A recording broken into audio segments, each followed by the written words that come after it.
You've just entered the no delusion zone. I'm DeBatto. Well, to quote one of my favorite podcasters who shall remain nameless for now, just when I thought I couldn't hate Donald Trump anymore, he does something to make me hate him a little more.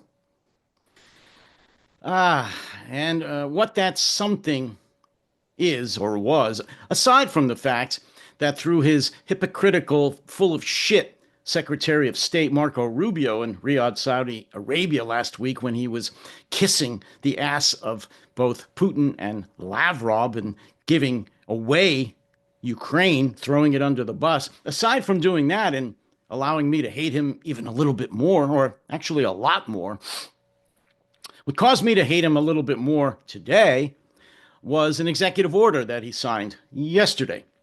And basically, that executive order brought well, let me just say it. He signed an executive order to give the president greater power over independent regulatory agencies. Remember the word independent because Trump doesn't like anything or anyone being independent of his power. Doesn't like anything being out of his grasp so that he can't ride roughshod over them and tell them what to do. So, in any event, he signed an executive order yesterday giving him power over independent regulatory agencies, government agencies Congress set up to be shielded, protected from the White House. But not under Donald Trump, not under King Donald I.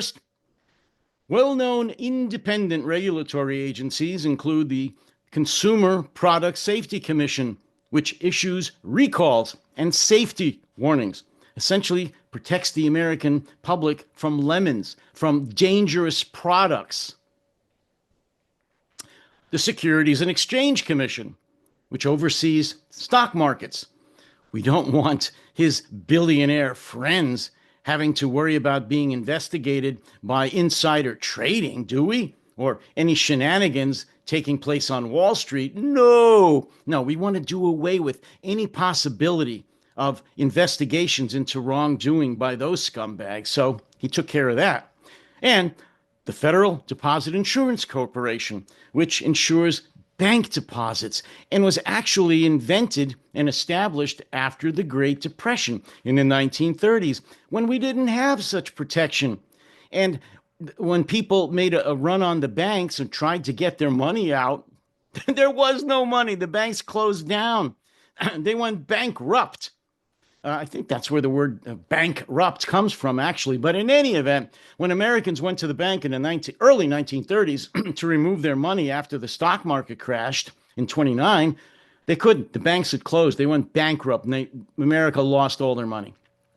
After that, the government set up the Federal Deposit Insurance Corporation, which insured individual Americans that their bank deposits up to and including $100,000 are federally insured, are guaranteed by the United States government in case of another depression, in case a bank goes under.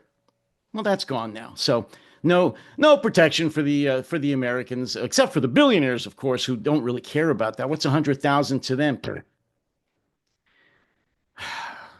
Trump's order specifically exempts the Federal Reserve Boards of Governors and Open Market Committee, kiss asses and bootlickers who are under his complete control. So he left them. For today, the only other points I'm going to focus on, and folks, there's so many nightmarish bad things happening every day, hour by hour. I could spend all day just reading them here, but there's too many. So what I've decided to do is just pick 2 or 3 every day, focus on them and bring them to your attention because you can't keep up with it. I know you can't. I can't even. So I'm going to focus on a couple which I think are important and interesting and bring them to your attention. So just a few hours ago, Donald Trump signed an executive order. He now controls the United States Postal Service, the USPS, one of the oldest and most highly regarded and respected institutions in America, started by Benjamin Franklin. Yes, it's already a quasi-governmental agency, but it's a private corporation with a board of directors. Trump has now completely absorbed the United States Postal Service under his direct command, the White House. Why is that important? Well, it's important because even though the post office does lose money, I'm going to admit this, they're not the best, most efficient service in terms of making a profit. But what the post office does and why it's the envy of most other postal services in the world is because it gives Americans, all Americans, an equal ability to receive the mail, even when they live in the most remote areas, even towns in America with a few hundred residents, often get their own post office and their own zip code. They exist. They're known. They're not isolated. They're not shut off from the rest of the country or the rest of the world. I can't tell you how much pride people have in their post office.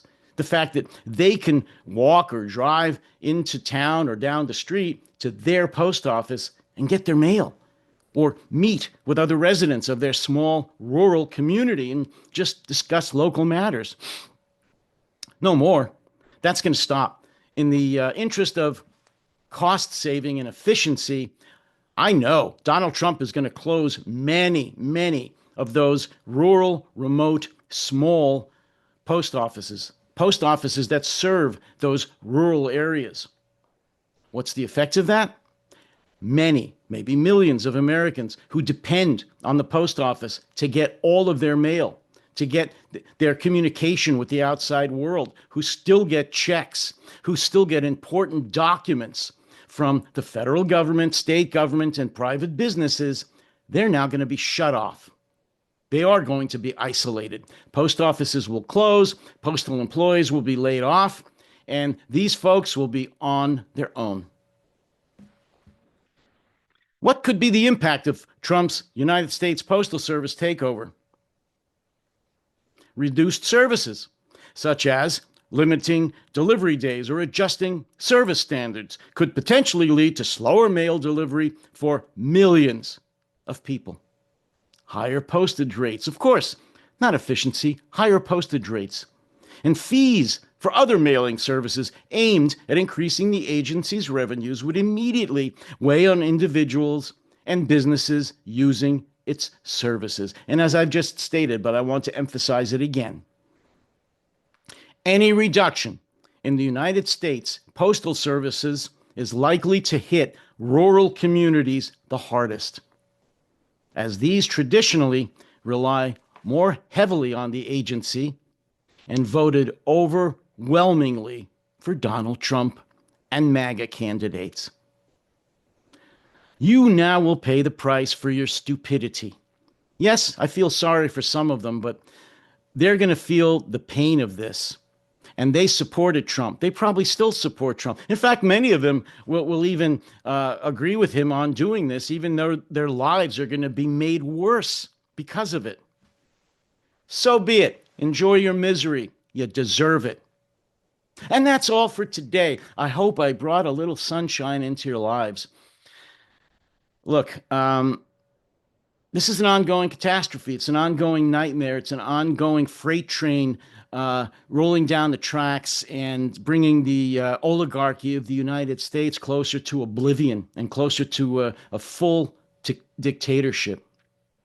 And I'm going to be reporting on it every day. This here is the voice of the opposition. I'm not going anywhere. I won't be intimidated. I won't be scared. I won't be frightened or insulted off of social media, off of YouTube. This channel is going to remain. So please, when you get a chance, hit the subscribe button. Tell others to hit the subscribe button so I can continue to do this.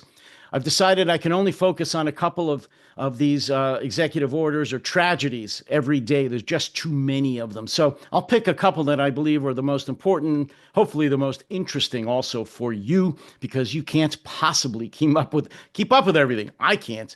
And I'll do my best to keep you informed. So as always, You take care, stay safe, and stay sane.